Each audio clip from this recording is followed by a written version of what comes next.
알테신과 안테나. 네, 월간 안테나. 네, 격조 안테나. 격조 안테나. 네, 격조 안테나. 요즘에 정말 물 들어올 때 넣어주고 있는 우리 안석현 기자인데요. 이지 키포스트. 네, 그리고 텔레그램 채널 안테나. 안석현의 테크나들이 많이 사랑해 주시고요.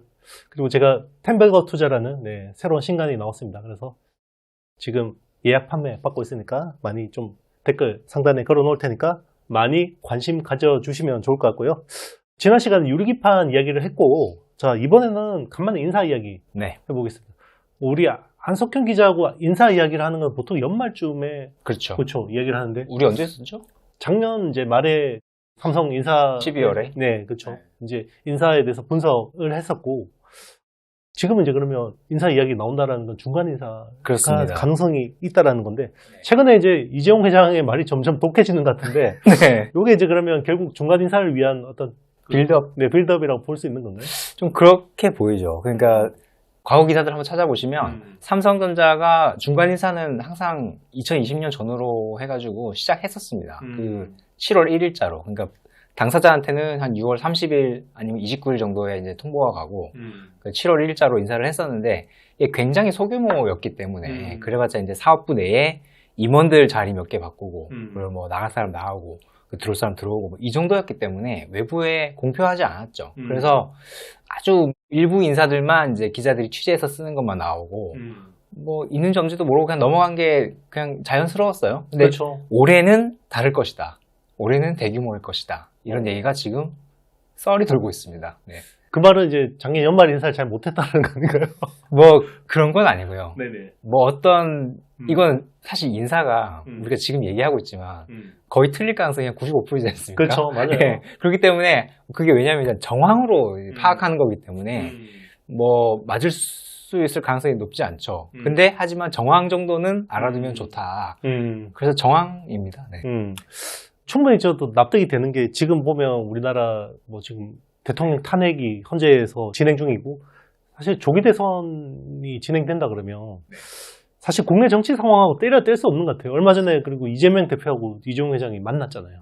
그렇죠. 그 자체로 또 막 굉장히 어떻게 보면 시그널이다. 이건 시그널이다. 네. 국정원보다 정보가 많은 삼성에서 그렇습니다. 야당 대표를 만난 거는 뭐 그런 이야기도 하기도 했고, 자 그거하고 이제 관련성이 있다고 볼 수 있나요? 중간 인사가? 또 분명히 관련성이 있고 그냥 하지는 않았을 것 같은 게 뭔가 이 7월 1일을 전후로 해서 우리나라의 정치 경제 관련된 이벤트들이 굉장히 예정되어 있는 게 많습니다. 방금 얘기하신 것처럼 뭐 대통령이 모르겠습니다. 아직 이 녹화하는 날짜를 기준으로 인용이 될지 안 될지는 모르겠지만 일단 그거 하나가 있죠. 만약에 인용이 된다고 치면 60일 안에 대선이 이루어지고 그렇죠. 그 바로 다음날부터 임기 시작하잖아요. 그러니까 뭐 정말 빨리 보면 뭐 6월 이 안에 새 정부가 탄생을 할 수 있다는 거죠. 그리고 여기에 되게 결정적인 하나의 어떤 트리거가 또 하나 있는데 이재용 회장의 대법원, 그러니까 3심 판결이 그 비슷한 시기에 나올 수가 있습니다.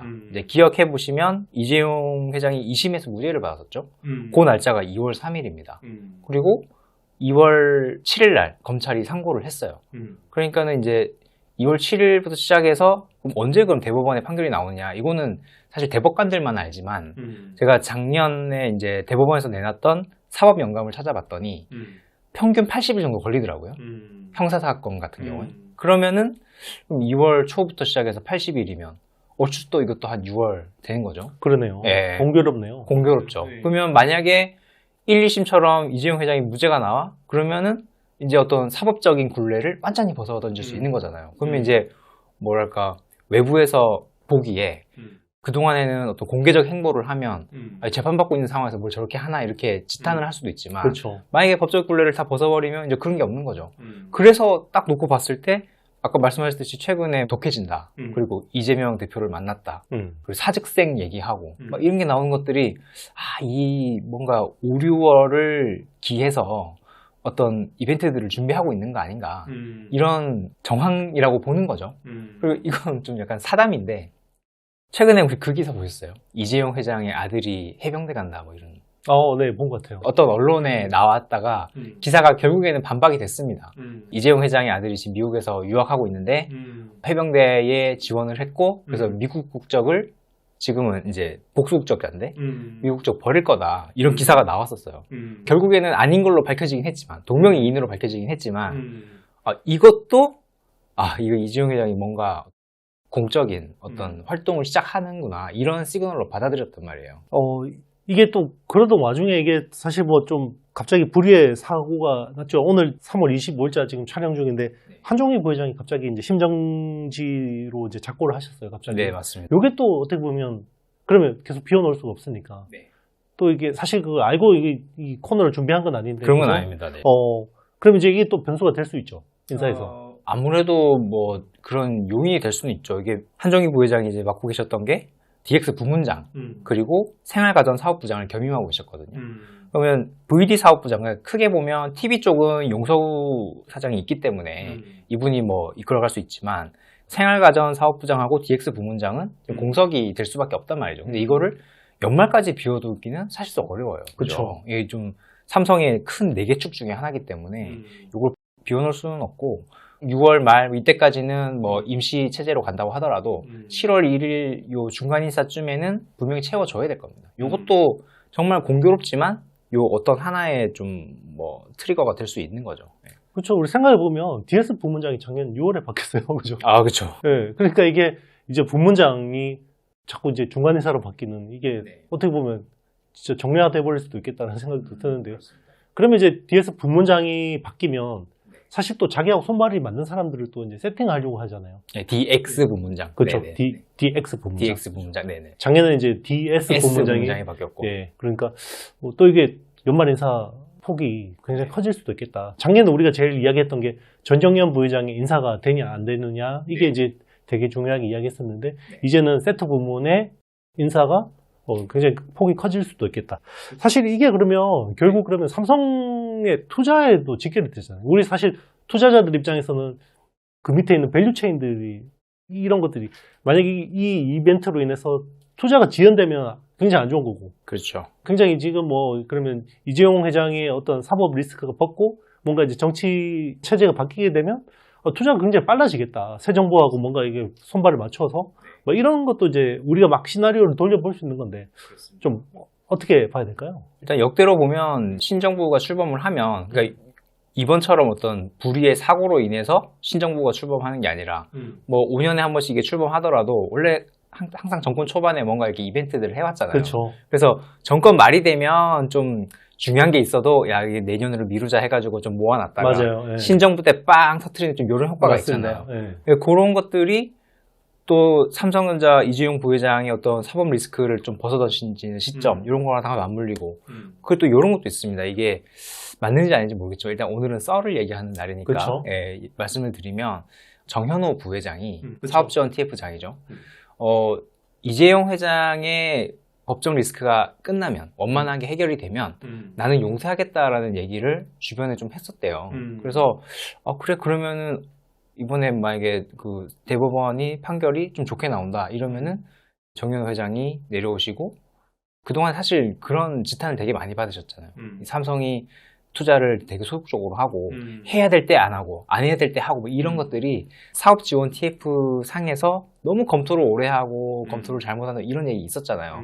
그럼 만약에 진짜 이 삼성이 구조본이라고 할 수 있는 사실상 구조본이죠. 그렇죠. 미래전략실. 네, 미래전략실이라고 할 수 있는데 거기에 어떤 장이 바뀐다라고 하면 그것도 또 어떤 투자의 어떤 컨셉이 그동안에 삼성이 가지고 있던 투자의 컨셉이 좀 바뀔 수 있는 또 계기가 될 수도 있는 거죠. 네. 오늘은 썰을 이야기하는 날이니까 네네. 내가 다 물어볼게요. 그러면 정현호 부회장의 후임은 지금 누가 유력하다고 지금? 네, 지금 두 명이 얘기가 되고 있는데. 네네. 요거 썰입니다. 여러분. 네, 두 명이 얘기가 되고 있는데 일단 첫 번째로 박학규 사장, 사업지원 TF의 넘버 2입니다. 그러니까 정현호 부회장 바로 밑에. 이분은 우리가 작년 연말에 삼성 인사 얘기할 때 한번 얘기했었죠. 그러니까 무선사에서 경영지원실에 있을 때 공정위가 쳐들어오니까 몸으로 막으셨다는 네, 고분이시죠. 고분이 충성심이 과하시네요. 삼성에 대한 사랑이 대단하신 분이죠. 네, 그래서 이분이 이제 그 정현호 부회장의 자리를 리플레이스 할 수 있다. 요 시나리오가 하나 있고요. 그 다음에 최윤호 사장, 지금 삼성 글로벌 리서치의 경영진단실장하고 계시는 분입니다. 원래 SDI 사장 하셨어요. SDI 사장 하시다가 네네.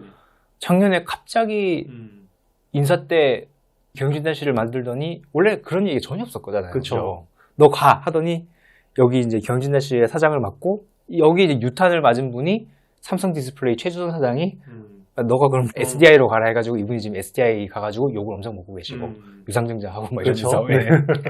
하고 계시고 하여튼 그래서 요 최윤호 사장 아니면 요 박학규 사장 요 둘 중에 한 분이 아마도 정현호 부회장 자리를 리플레이스 할 것이다. 그래서 좀 요런 큰 그림까지 봐서 그러니까 내년에는 중간 인사 7월 1일에 크게 있을 것 같으니까 큰 그림을 봐서 최윤호 사장을 급하게 SDI에서 경영진단실로 보냈다. 왜냐면 좀 경쟁을 좀 시켜가야 될 거 아니에요. 그렇죠. 네. 네. 그래서 요 둘을 붙여놓은 거다. 이런 얘기가 또 있더라고요. 사실 그 삼성에서 인사는 굉장히 중요하고 이게 국내 서플라이 체인 매니지먼트에 굉장히 중요한 또 어떤 정책적인 변화가 있을 수도 있잖아요. 그러니까 이제 만약에 중간 인사가 있다 그러면 또 우리가 급하게 또 안 기자 불러서 한번 또 분석해보는 그런 시간을 좀 가져보도록 하겠습니다. 혹시 뭐 추가로 더 하실 말씀이 있나요? 요 말씀을 안 드렸는데 지금 저 얘기가 되고 있죠. 그 시스템 LSI 그 삼성전자의 비메모리 부문이죠. 시스템 LSI의 경영 진단을 하고 있는데 거의 이제 끝나간다고 하고 이제 파운드리로 옮기니 뭐 이렇게 하고 있어요. 그래서 아마 여러 가지 시나리오가 나올 수가 있겠죠. 이제 삼성이 중간 인사를 하게 되면 어느 쪽에 사람이 바뀌고 어느 쪽에 투자를 힘을 실을 거냐 하겠지만 지금 메모리 쪽은 작년에 전영현 부회장을 이제 대표이사 올리고 막 하면서 이제 좀 어떻게 보면 중량급을 놨기 때문에 이재용 회장이 와서 이제 첫 일성을 한다면 아무래도 비메모리 쪽에 힘이 실릴 수밖에 없을 겁니다. 이쪽에 또 그래서 지금 선제적으로 경영진단도 하고 있는 거 아닌가 이런 생각도 할 수 있습니다. 지금 경영진단 해서 그 시스템 LSI의 AP 부문, AP 설계 부문을 무선사로 갖다 붙인다 이런 얘기도 있거든요. 네. 그런 흐름들도 한번 눈여겨보시고 있으면 사업 기회나 뭐 아니면 뭐 투자 기회를 캐치할 수 있지 않을까 그런 생각이 듭니다. 네. 최근에 이제 뭐 이런 파운드리 관련된 밸류 체인들이 주가가 좀 많이 빠져 있어요. 작년 말 연초에는 좀 굉장히 기대감이 있었는데 지금 뭐 경영 진단 받고 그러면서 좀 조정받아 있는데 뭐 그러면 그런 쪽에서 DSP나 이제 IP 쪽 그런 쪽을 한번 주목해 보시는 것도 그 뭐 이거는 시나리오니까 여러분들이 잘 판단하셔가지고 투자에 좀 활용하시면 좋을 것 같습니다. 그러니까 뭐 그런 거죠. 지금 정영현 부회장이 계시는데 이재용 회장이 나와가지고 메모리 쪽에 뭐 이렇게 투자했습니다 이렇게 하기에는 조금 좀 그렇죠. 왠지 이제 여기 비메모리 쪽은 어떻게 보면 중량급 인사가 없잖아요. 그러니까 그쪽에는 충분히 힘을 실어서 내 광을 낼 수 있다 이런 생각을 할 수도 있을 것 같습니다. 네. 충분히 가능한 시나리오이긴 합니다. 네, 어쨌든 이거는 뭐 저희가 어떻게 보면 근거가 빈약한, 네, 어쨌든 중간 인사가 있을지 없을지도 모르고 일단 지금은 이제 있다고 가능성이 높다고 저희가 이제 해서 분석하는 거고 인사 기사는 여러분들 아시겠지만 잘 안 맞습니다 거의. 네. 오늘 그냥 한번 참고 삼아 한번 들어보시면 좋았을 것 같고요. 네, 저희가 준비한 내용은 여기까지입니다. 계속해서 안 기자하고 이야기 이어가도록 하겠습니다. 네, 그러면 다음 영상에서 뵙도록 하겠습니다. 여러분 안녕. 안녕.